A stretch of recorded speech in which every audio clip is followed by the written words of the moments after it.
So even though I've missed the opportunity to show you guys, how to set up your flights and how to go about getting things like that done, I thought I'd just fill you in a little bit of information with what it's been like for me personally trying to get my job teaching in South Korea.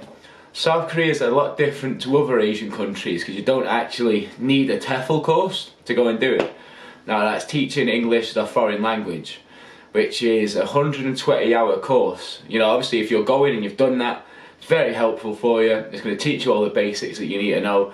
It's going to set you out, to be alright for what you're doing. But luckily for South Korea, you don't really need that. Your job, if you're from an English-speaking country, native English-speaking country, then, that's what you've got to do. As long as you've got a degree from a university, then, you're completely fine. You have to go through, it's a pretty arduous process. Like myself, I've gone with Chongdom Learning, which is apparently one of the biggest schools that teach there. Obviously it's a private school. I'm just sort of going on a wing and a prayer here. They've told me it's going to be alright, so we're good faith in it. We're just going to hope that everything's vibes when we get down there. I've already got a degree in film and media studies, and I do a little bit of photography and video on the side. That's the main thing that I want to be sort of concentrating on when I'm over there. I want to be bringing you guys bangers content, and I want to be getting sweet photos, sweet videos and everything like that for when I return. Now the one thing that I noticed when I was applying for South Korea compared to other Asian countries was that they're really concerned with how you look, I had a few places where they told me they weren't even going to give me a job unless I shaved my beard off. I had jobs that were saying, we really like your introduction video, things like that, you've got a perfect attitude that we're after, you've got everything done, but you need to lose your hair, you need to lose your beard.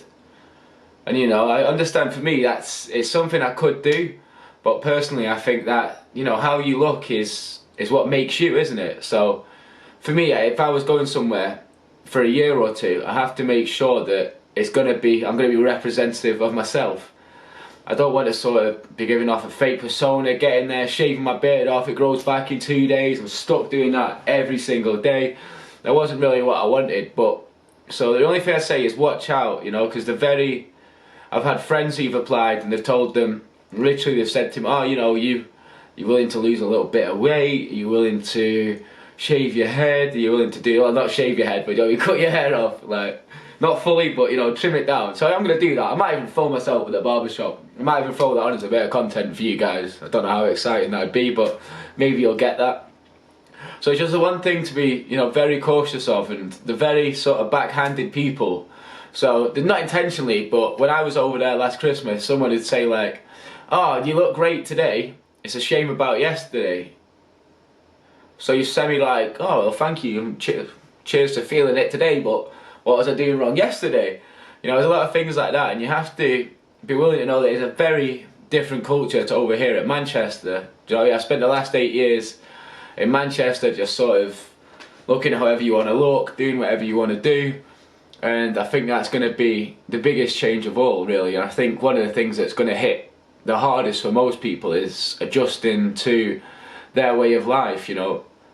Obviously I'm lucky because I like the food already. I like the culture. I like a lot about the place already, so it's not going to be too much of a shock for me.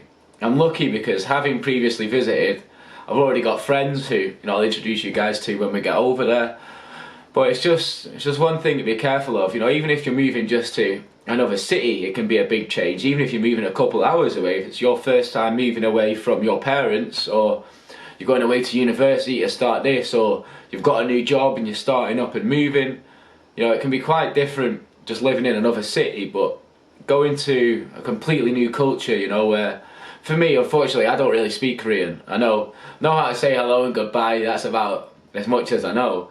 So for me going over there, it is going to be quite difficult for me adjusting, but learning to speak their language I think is a pivotal part of moving to another country. So that will definitely be something that I want to pick up. Hopefully in 6 months time in the vlog, I can spit you guys a bit of South Korean out and we can, all enjoy that. But that's the only thing I'm going to say. If you want to move to somewhere, South Korea, it's on the up and up, but they are very sort of concerned with how you look and keeping yourself looking very appropriate. So, like for example, they sent me over an email saying like what sort of low cut tops you can't wear, You know, they want you in a shirt every day, things like that. So if you're going, you have to sort of hold yourself to what they want from that culture and what that society deems to be fit. So unfortunately I can't just be rocking up in a tracksuit every day to teach the kids. So you know, you have to sort things like that out. But I just thought I'd let you guys know.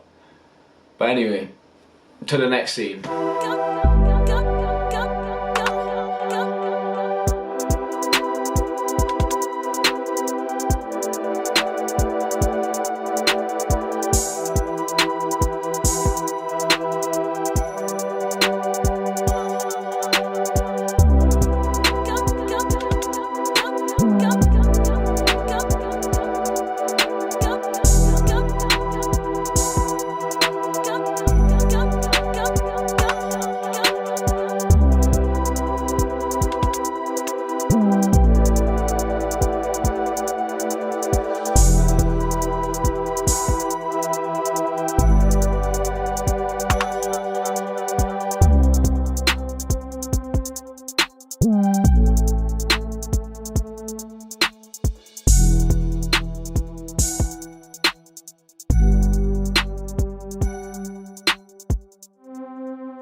Yes guys, what's good? I'm going to show you the pad now.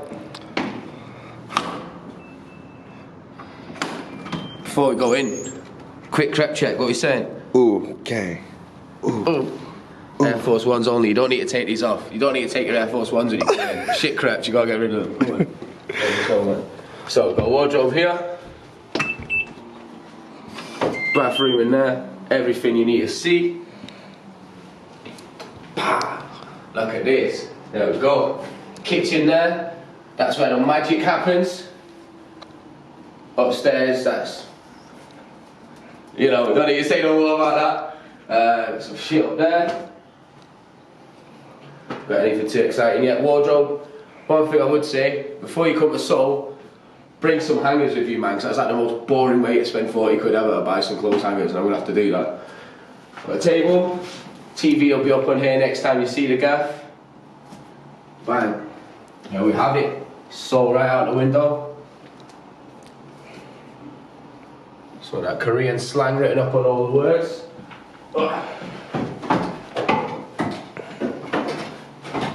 And then up here, the bed and everything, man. Got a fancy little light. That's everything you need to see. Thank you. So here's another little thing we found out about today. I don't know if we're allowed to be out here or not, but this is a soju spot from now on.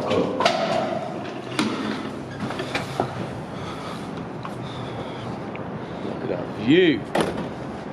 Look at that.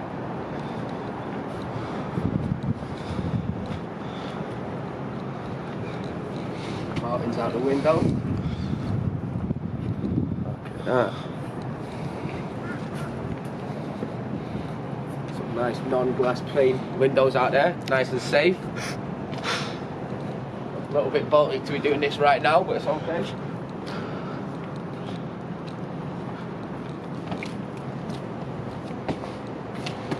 Some little roof access as well, there we go.